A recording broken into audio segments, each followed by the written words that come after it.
is 1B now. To the newcomers, I apologize in advance for my camera not really working out what it's seeing. So the board is going to be a little bit blurry. However, all the past papers that I'm going through, plus the answers, should be on your Moodle page. I'm just going to find out what past paper I'm actually looking at, because I just printed out a random one and it doesn't say which one it is. So give me 2 seconds to do that. Whilst you're doing that, you can also find that past papers link along with me. That's just going to be on your Moodle page in, I think in the course information, it's just going to have a link that says past papers.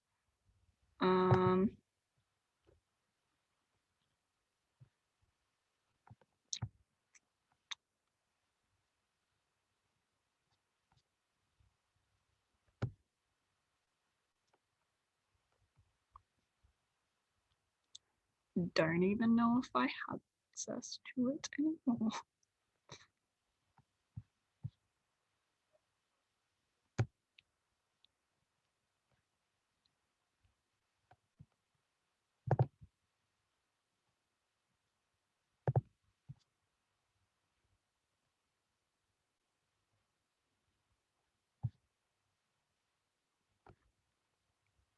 All right.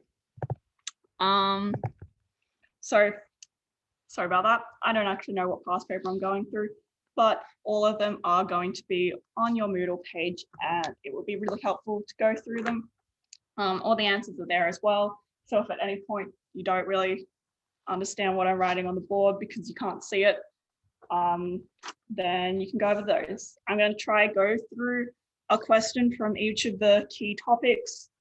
So we'll see how much we get through. If you have all the papers open, I'm going through question 1B, which is about a thin rod with a charge distribution.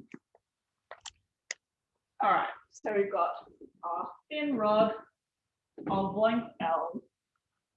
The buzzword in this is that it's thin, which means we don't really care about the cross-sectional area. It's going to be infinitely small. That has a length L, and this is not the ideal marker to use.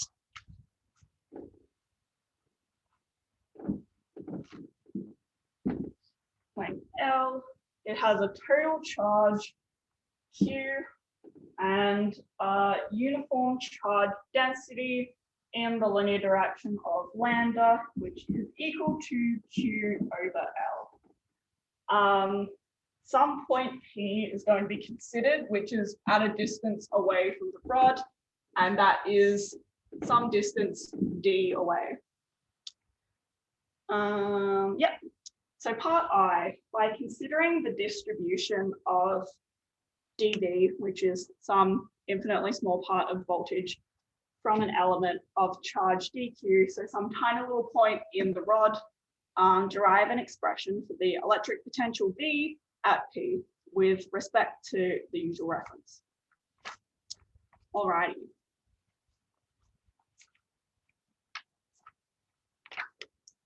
So we're considering some tiny little sliver of this rod of length dr, which has a total charge of dq, and it's going to create some electric potential at this point P of dV. So we know that when we're considering this like infinitely small section of charge, we can kind of approximate it to a point charge. And we also know that the potential V is related to the electric field by E is equal to the spatial derivative, negative spatial derivative of potential.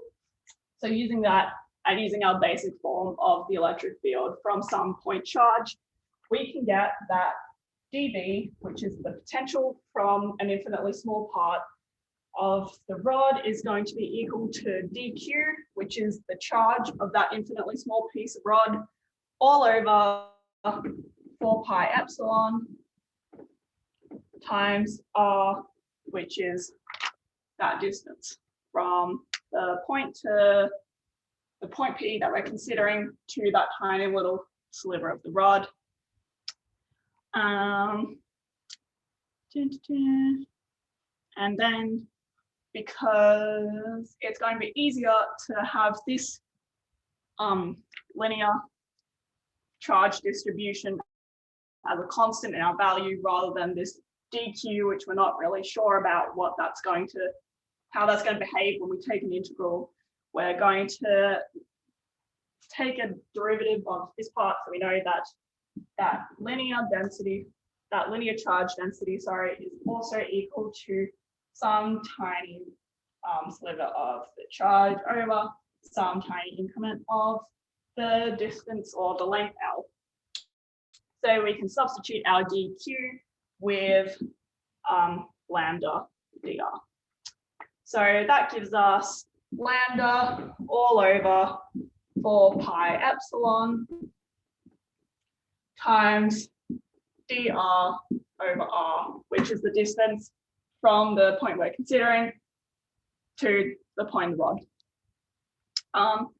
So we get that form, which I can no longer see, both because of my camera and because of what it's looking at. So just to reiterate, that is lambda, which is the linear charge distribution or density, all over 4 pi epsilon naught, which is that constant that's always going to be on there, times dr, some small increment of distance, all over r, the distance from some point in the rod to the point we're considering. Just gonna grab some of this out.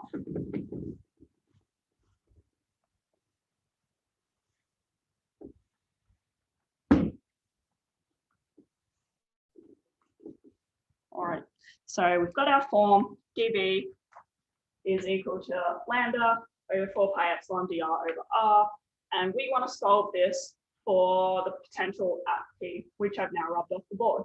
Anyway, so we have this form, just use our lovely integrals to find that potential is going to be equal to what is going to be the lowest distance. So r is equal to d, which was the distance from the end of the rod that was closest to the point, all over that same distance plus L, the total length of the rod, times dv, which is that form there. And so we've got lambda over 4 pi epsilon naught, which is a constant, times dr over r. That's just the integral of something of 1 over the constant, 1 over the parameter, which we know is a natural logarithm.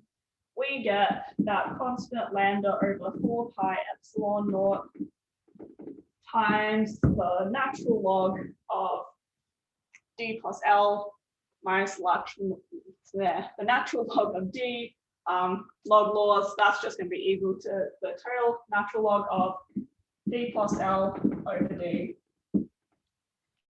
And that is it. That is our form of the potential at P. Next part. Part 2. From your answer to I or otherwise, determine the magnitude of the electric field at P. When it says use your answer or otherwise, probably use the answer. That's going to be the easiest way to determine the electric field at P. So what I mentioned previously, the electric field of something is going to be the spatial derivative of the potential. I probably should have left that there. Oh well.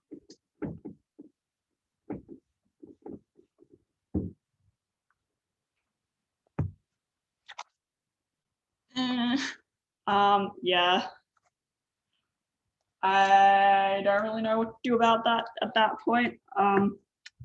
Try to give my camera a clean again. Literally using like a glasses cleaner. So if this doesn't get it, then I think it is, HP quality. I'll try write a bit bigger and a little bit thicker.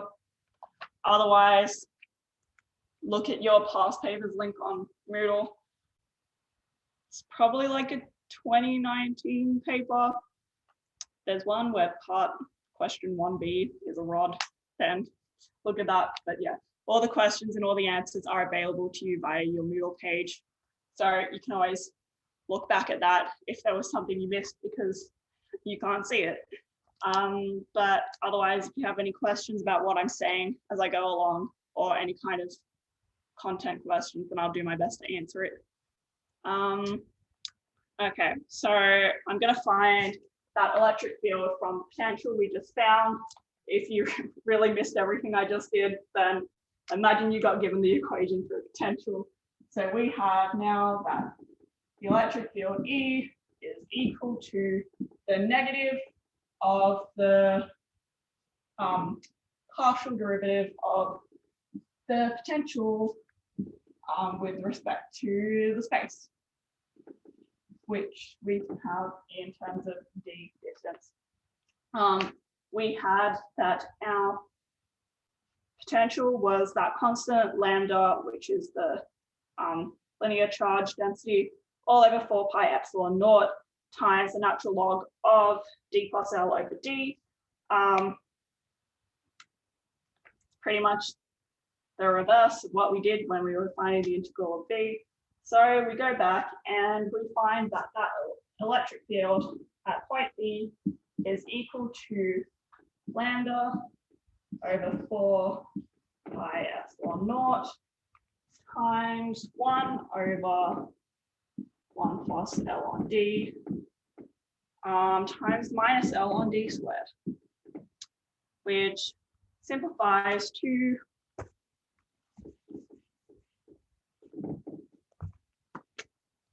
one all over D squared plus L times D. Sorry, no, there's an L on top. Yep, that was pretty simple, just a bit of calculus. And then part 3 is what happens when the point we're considering is a super far distance away from the rod. So in that situation, D is going to be much, much bigger than L. So at this point, D squared, so some very big number squared plus some small number times the big number, is going to be in such a way that this D squared is going to be super dominating compared to this other term. So we can just pretty much approximate that as 0. So what we get is that lambda L, and you know before that lambda is equal to Q over L. So we can change that lambda L into a Q.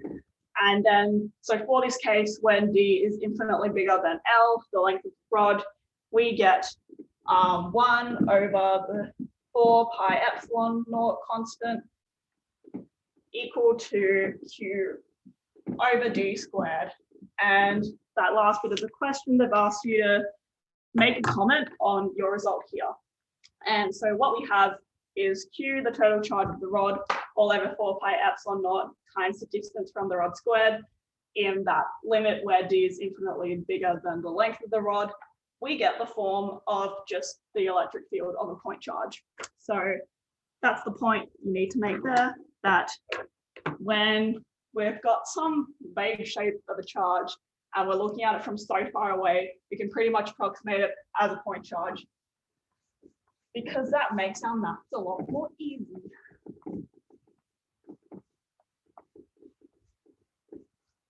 So that was a nice quick question of charge distribution in a shape. Alrighty. What are we doing next? Okay, so I'm going to look at question 2C of this paper, and I have these like cylindrical metal shapes, and we're gonna consider the capacitance of them. So really sorry, I can't find out what this paper is. I just have it. So it's got some metal, solid metal cylinder of radius A. Then there's like an empty space around it and another metal cylinder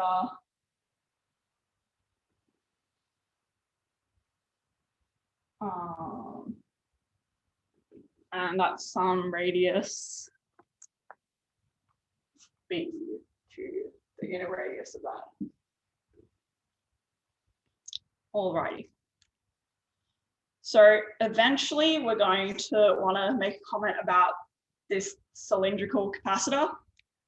But the first part is consider a Gaussian surface inside the dielectric, which is the little bit of air in between our two metal surfaces of radius R2, where R2 is greater than A but less than B. And we're going to use that to find, what are you finding? Where's my question?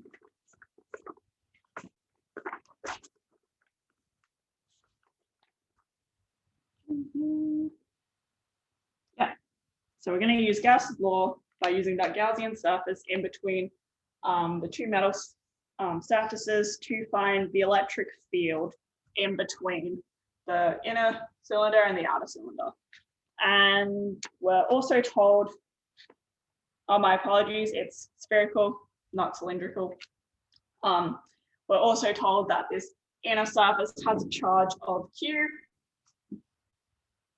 and the outer sphere has a charge of negative Q, which is why it is a spherical capacitor, two metal plates, positive charge, negative charge, but same magnitude.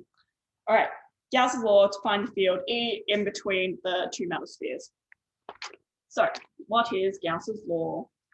Gauss's law states that we have some closed integral of E, the electric field, dot producted with the per surface term, which is ds, is equal to the total enclosed charge all over that epsilon naught constant. You really can't see it, but hey. Alrighty. So because we have a constant charge in this little sphere, inner sphere here, and nothing's moving, there's no additional charge, there's no magnetic field, there's nothing applied. We're only considering some surface in between here. Our electric field is going to be constant. So we can take this E value out of that surface integral, and what do we get? We get that E times that closed integral of the surface, which is just the surface area of our surface, of our Gaussian surface we've considered, which is a sphere of radius R, is going to be equal to the total enclosed charge, which is just the charge from that enclosed sphere in the middle, which we were told is just positive Q all over epsilon naught. So the surface area of that sphere is just going to be 4 pi r squared, and we get that E, the electric field in between the two metal spheres, is going to be Q, the charge of the inner sphere, all over 4 pi epsilon naught times r squared, the radius from this Gaussian surface we considered. However, this can be approximated for, this can be used for any radius that is greater than A, which is the radius of the inner sphere, but less than B, which is the inner radius of that spherical shell around it. So that's part I of question 2C. Thanks, Shannon.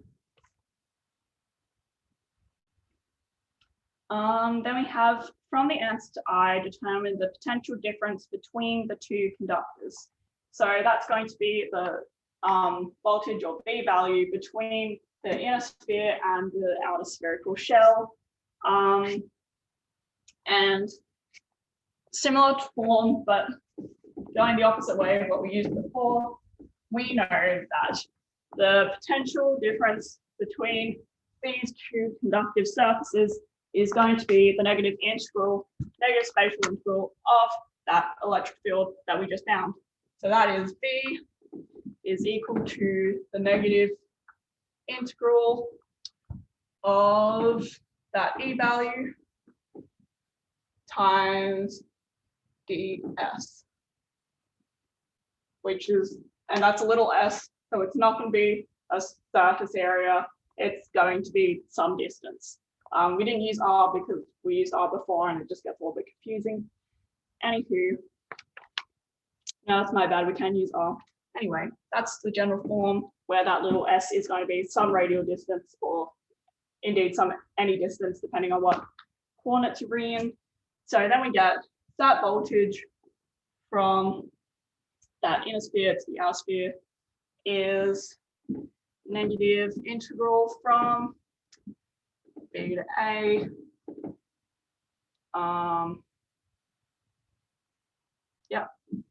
E dr. Sub in what we got for E from before, and we get integral from B to A is going to be Q all over 4 pi epsilon naught r squared dr, and that is just finding the integral of some constant over the parameter squared. Using our calculus rules.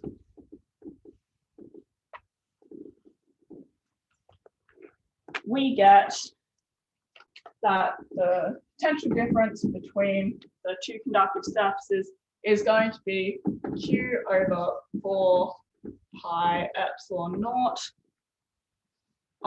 times, in brackets, 1 over A minus 1 over B, which is of course the outer radius of the inner sphere and the inner radius of the outer sphere.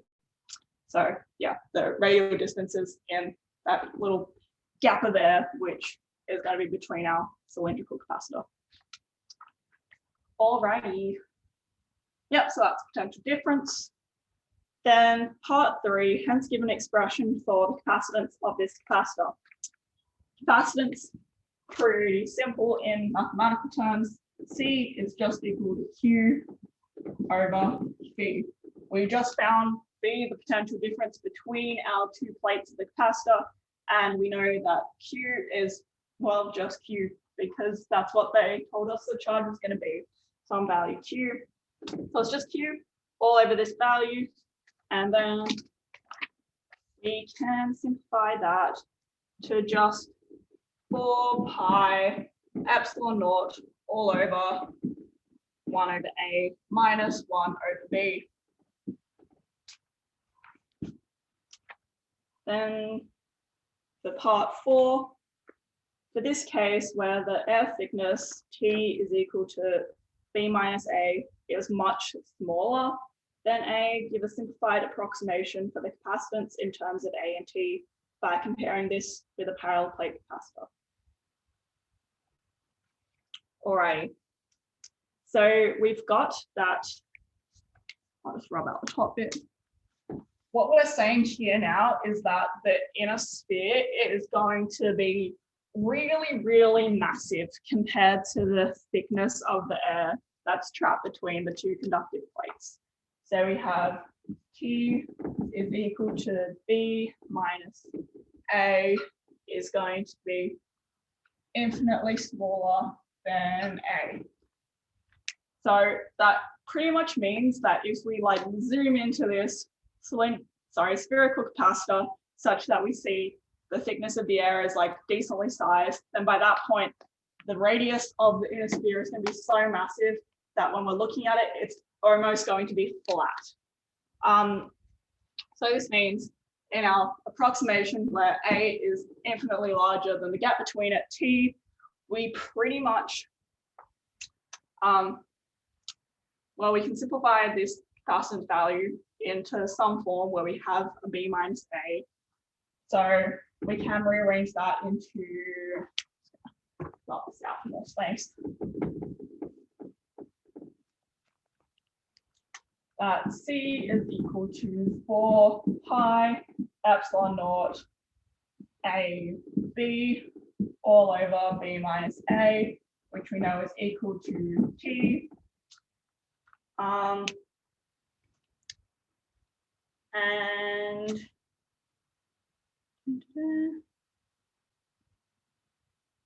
yeah, and with T much smaller than A, this pretty much gets to a point where we can simplify this to C is equal to 4 pi epsilon naught A squared all over T. That's because that bottom term B minus A was equal to T. And if we have A and B, we know that A is supermassive, T is going to be a tiny little bit. So B is just going to be A plus T. And if it's a really massive value plus a really tiny value, it's approximately equal to A as well. So in this limit where we are making this assumption that A is supermassive and T is really tiny, we do get this form 4 pi epsilon naught times A squared or all over T. And that pretty much gives us the form of a parallel plate capacitor with an area of 4 pi A squared and a separation T.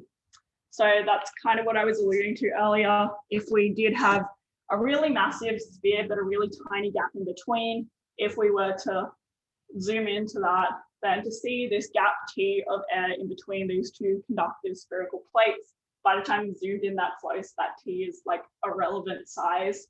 A and also B obviously become so large that at this point, at this really ridiculous limit, it's pretty much flat. And then the 4 pi A squared is of course the surface area of the sphere. So at this point in this limit, we can approximate the capacitance to two parallel plate capacitors with the surface area of 4 pi A squared. And that is the end of that capacitance question. We're about halfway through. Are there any questions so far?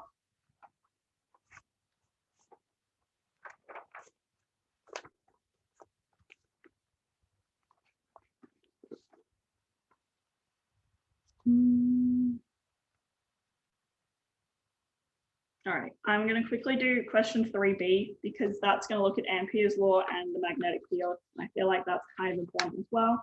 And then we'll move on to the next topic, which is all about waves and then also the introduction to quantum, which is exciting.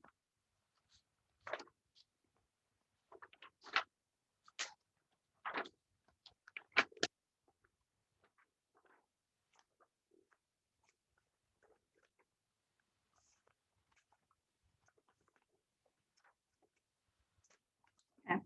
So question 3b, we have a coil of n turns around a toroidal core, which is a donut shape.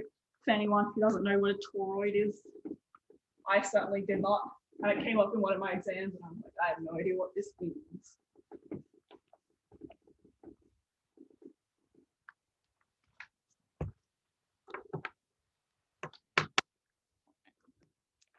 So we got toroidal core of some metal, which allows us to make a nice little electromagnet, and we've got a wire that's wrapped around it in this donut shape. And specifically on the diagram, it shows us what direction the current's going around this donut shape. And the first part of question B is to state the direction of the magnetic field. That's your standard right-hand rule. You make a thumbs up with your right hand. Your fingers will curl around in the direction that the current's going. So in this case, it clearly shows that the current is going over the top of this donut, and then it's going to wrap around under it, come back around as it goes along. So I'm going to curl my fingers such that we have current going, wrapping around this way, continuously along, and our thumb is going to point in the direction of the magnetic field within the coil. So the direction of the magnetic field within the coil in this donut shape, it's going to be clockwise. Then part B, or part 2 of this question, use Ampere's law to derive an expression for the magnetic field at radius r. Show your working and briefly justify each step. All right. So Ampere's law, pretty much the magnetic sibling to Gauss's law. We have some Amperian loop we're going to draw. The obvious way to draw this is some loop within the coil. Easy circle loop, that's why we like to use the toroid, because then our loop's very easy to define. So Ampere's law, the closed integral of the magnetic field B for per increment dl of the loop that we define is going to be equal to the mu naught, which is the magnetic constant equivalent, times the total current that's enclosed in our loop, I. We want to find the magnetic field in terms of some radius r, which they have drawn on the exam paper if you're looking at that. So, yep, and we also know that there is a constant current going through it. Nothing's moving. There's no externally applied fields of anything. So in this case, our magnetic field is going to be a constant at the loop we've set. So we can take that B out of the closed integral because it's not changing along the loop at all. We have B is equal to the closed loop integral, which is just, of course, the length of that loop, which is 2 pi r, the circumference of a circle, equal to mu naught, and the total enclosed charge. We know the total charge from a coil is going to be the number of turns times the current going into it, which they have as a lowercase I. So that total enclosed charge from each turn of the coil that we've got in our loop is going to be n, the number of turns, times I, the current going in each turn. Times that mu naught constant, which we can get out now as the magnetic field B is going to be number of turns times I, the current in each turn, all over 2 pi r, that length of the loop that we defined at the radius r, which they wanted, times that mu naught constant. Yep, so that is a quick little Ampere's law question. Are there any questions about anything else relating to electromagnetism before I move on to the next topic?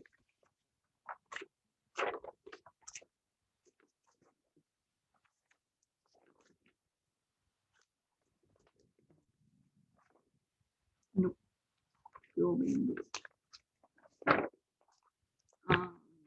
right.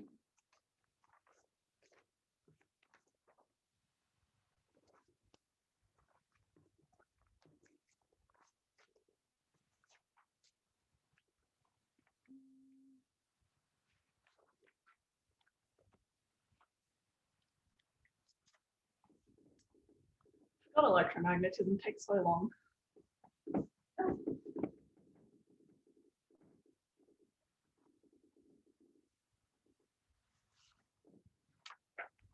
Let's look at, okay, we'll quickly go through question 4 because that's a pretty concise waves question. So question 4 of that set paper is, we've got an electromagnetic field propagating in a vacuum, and they've given the E field for X in the X direction, is going to be equal to 10 squared times sine pi times 3 times 10 to the 6 z, which is some unit in the z direction, minus n times 10 to the 14 t, all in that x direction, which they've denoted by an x hat at the end. And then the E field in the y direction and the z direction are going to be 0. So they want you to calculate all the different parameters of the wave by the form they've given you. which is this really disgusting thing with lots of scientific notation and numbers. So we want to get this into the waveform that we know and love, which we can get out the values of K and omega and the period, etc. So if we rearrange this into the form some amplitude times the sine of kx plus omega t plus theta, we can rearrange that and we find that k, which we know is equal to 2 pi over lambda, which is going to be whatever that value is, timesing it by the spatial parameter, which in this case is z, the direction of propagation, which is going to be 3 times 10 to the 6 times pi. And we rearrange that and we can get that lambda, the wavelength, is equal to 666 nanometers. Again, we can look at the frequency by looking at this omega t term here. So if we arrange that, we find what value is times by t, the time parameter there, and we can get that so from that we can get the angular velocity or rearrange it with the k value to get straight up the velocity. And from that we can get the frequency, which is going to be the velocity over lambda, the wavelength that we calculated before. And that will give us 4.5 times 10 to the 14 hertz. And then we can also get the period by doing 1 over omega, that angular frequency. And that will give us 2.2 times 10 to the negative 15 seconds. The electric field amplitude is just going to be the amplitude at the front of your sinusoid, which is going to be 100 volts per meter. And that's all the parameters they asked you for. Then part B, the last question, what direction is the wave going? What is the polarization? So polarization just means that this wave is going to go in a certain direction. What is it? Because they said that the electric field in the y and z directions is 0, and we've got that spatial parameter of z, we can infer that the wave is going along in some z direction, and the amplitude is just in the x direction and nowhere else in the y or z. So our wave is linearly polarized in the x direction. If it wasn't linearly polarized in the x direction, you'd have terms for EY, Z, it would just be going everywhere. And then that last part of it is finding the magnetic field. Part B is finding the magnetic field that would correlate to this electric field of some light wave going through. The magnetic field in a light wave is going to be orthogonal or perpendicular to the electric field. And it's going to be going along in the same axes. So this was going along the z-axis, which means our magnetic field is also going to be going in the z-axis, and it's going to be going perpendicular, which means Bx is 0, but By is going to have the amplitude. And we know that E is equal to c, the speed of light, times b. That's just on your formula sheet. So you can use that, times everything through by the speed of light, and you will get a pretty similar form to the magnetic field. That last question is finding the radiance. That's just the formula out of your formula sheet. Put the values in, and yeah, you can get that value that they want you to find. Right, time. Alrighty, moving on.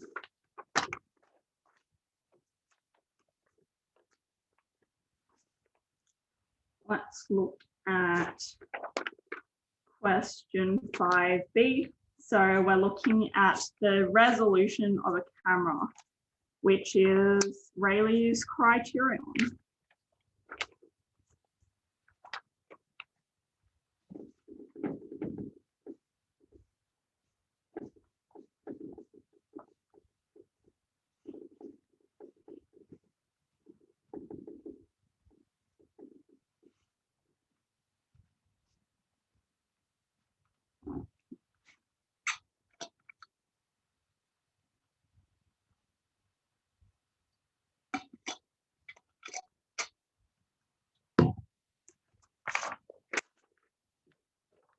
Okay, so looking at question 5B, we have a student attends a physics lecture with a camera to record the notes the lecturer has projected on the lecture theatre screen.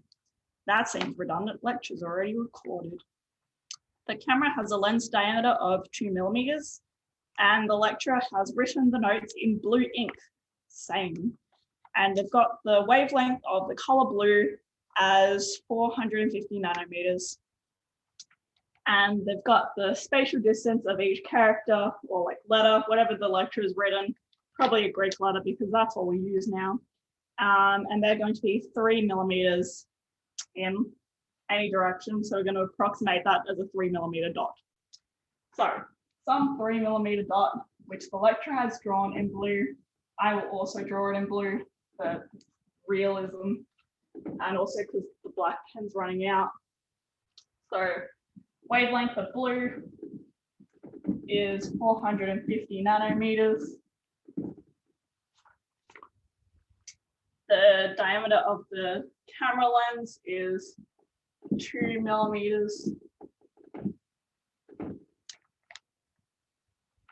And then part I, will the camera resolve individual characters on the screen if the student sits at the back of the theatre at a distance of 25 meters from the screen? So we have our trusty Rayleigh criterion.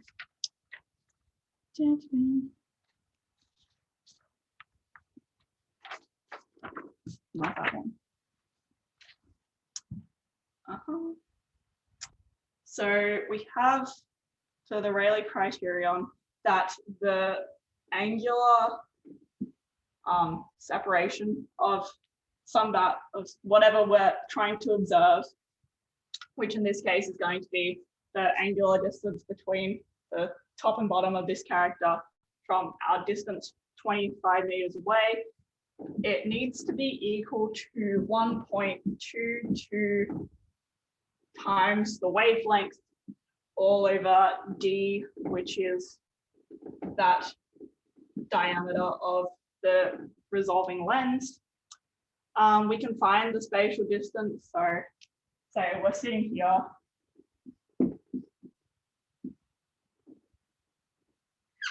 That angular separation is going to be theta. And just by trig rules, that's going to be the height of the character, which is 3 millimeters, all over the distance that we're sitting far away.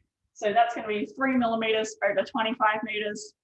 Remember to convert your units to get that correct value in radians. And so that spatial separation of the character is going to be about 1.2 times 10 to the negative 4 rads.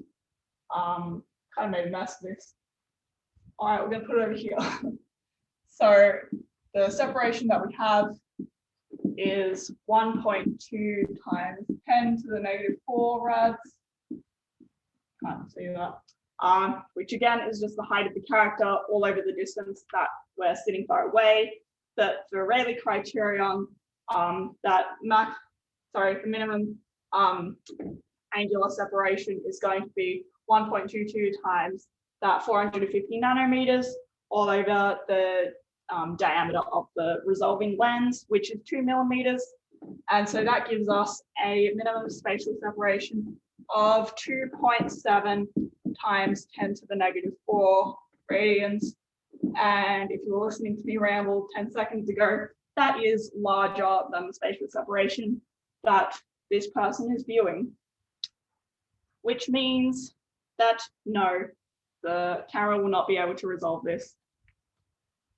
Then for part 2 of this question, we've just got what is the minimum distance the camera must be from the screen such that the individual characters are just resolvable. So that's going to be when we have an angular separation of 2.7 times 10 to the negative 4 radians. We already know the height, so we just need to rearrange that with our standard trig rules, and we will get that length, that distance that the student needs to sit from the screen is 11.1 meters. Or in the case of my laptop, it's like half a meter. Anywho. So anything that's got some lens that needs to resolve some object, Rayleigh's criterion is going to be the formula you're using. And yeah, that's a pretty standard question that they can ask you in the final. Then I'll just look at question 6 in the last 10 minutes, and we'll take a look at one of those introduction to quantum exam questions.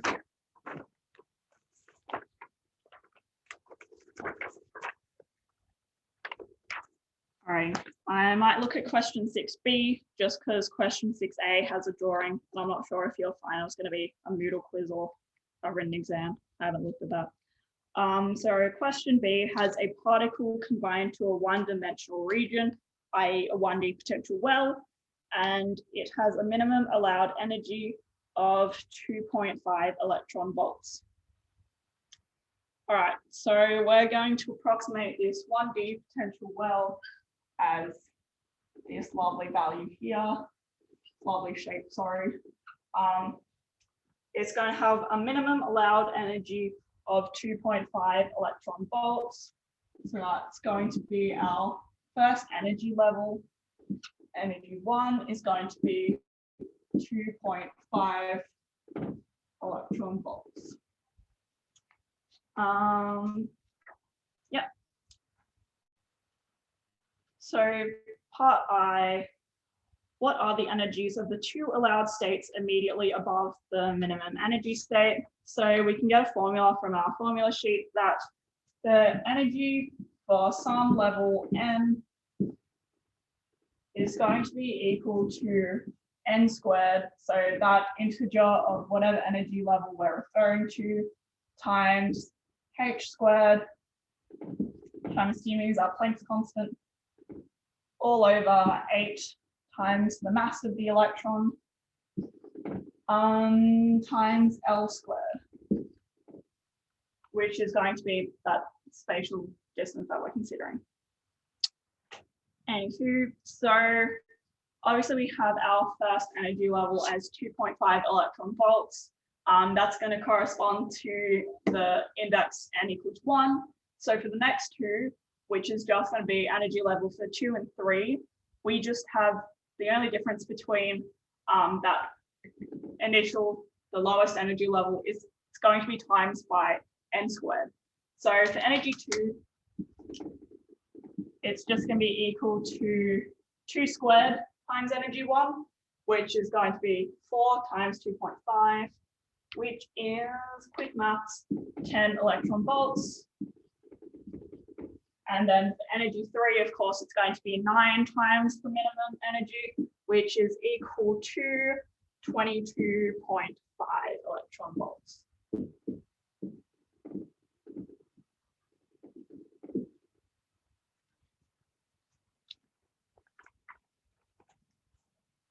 Part 2, does the particle have a maximum allowed energy? No, because if we have a 1D potential well, we assume that the sides go up to infinity. So it does have a minimum energy always, but it will not have a maximum allowed energy. The third part, how wide is the potential well if the combined particle is an electron? Suggests an example of a physical entity which has this length scale typically.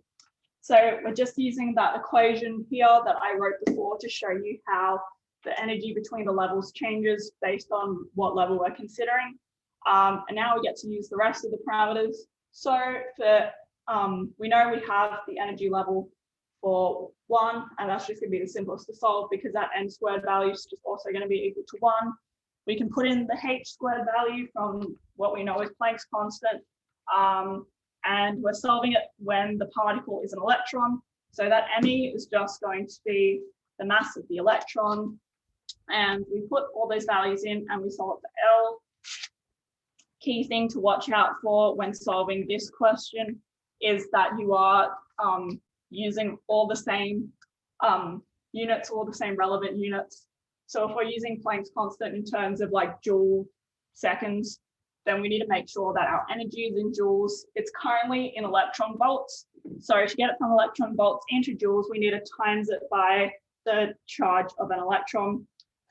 And so we put all those values in, and what we get is that the spatial distance of this potential well is going to be L is equal to 3.86 nanometers, which is also 3.86 times 10 to the negative 10 meters. That's not. Okay, whoever wrote up the answers for this got their unit conversion wrong.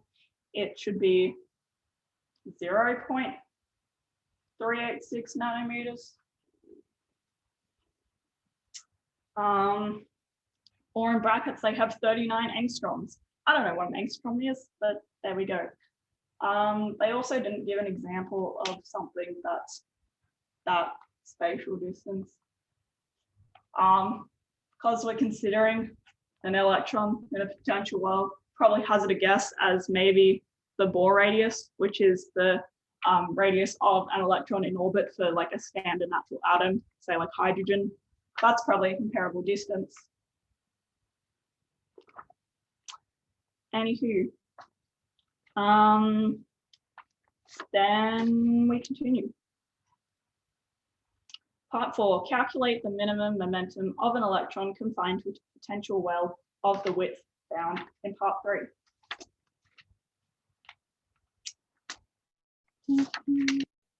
Alrighty, so we're just going to be using that equation from our formula sheet that relates the energy of a particle to its momentum.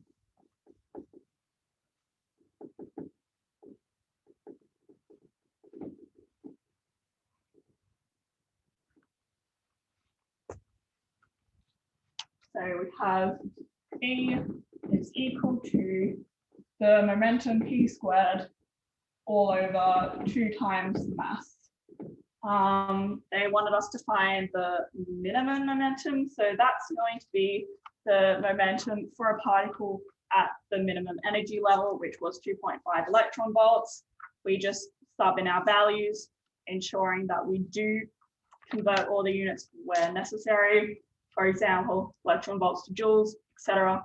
Shove that in, we get that the minimum momentum is equal to 8.54 times 10 to the negative 25. That's just going to be kilogram meters per second. And finally, the last part of this paper is just using the Heisenberg's uncertainty principle, calculate the uncertainty in the momentum for an electron restricted in the 1D space of an uncertainty in x equals to L. All right, so Heisenberg's uncertainty principle basically means that we have this electron that's doing something funky in a potential well, and the uncertainty in where it spatially is times the uncertainty in the momentum is going to be related to that Planck's constant h bar over 2.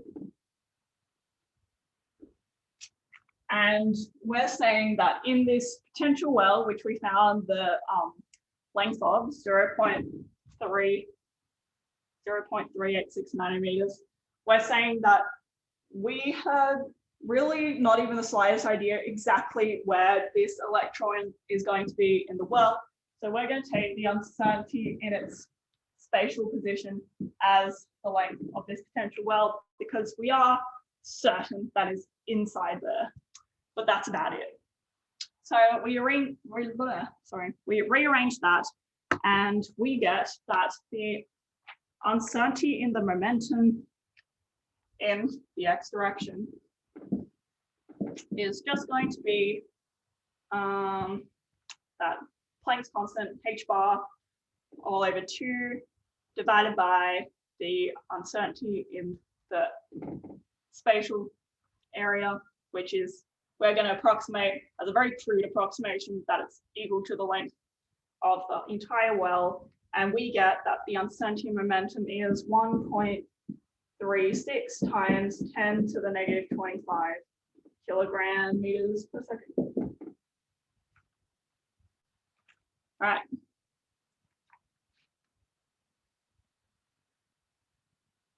Cool, and then we find something pretty spectacular with this, which will come in helpful later in, say, second year quantum. Wouldn't you agree, Shannon?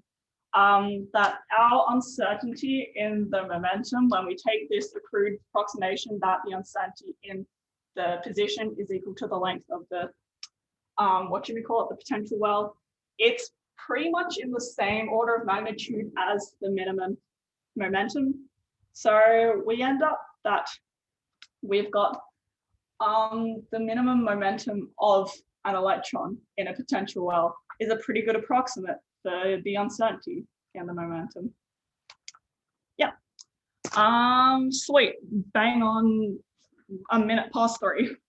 Are there any questions about anything I went through?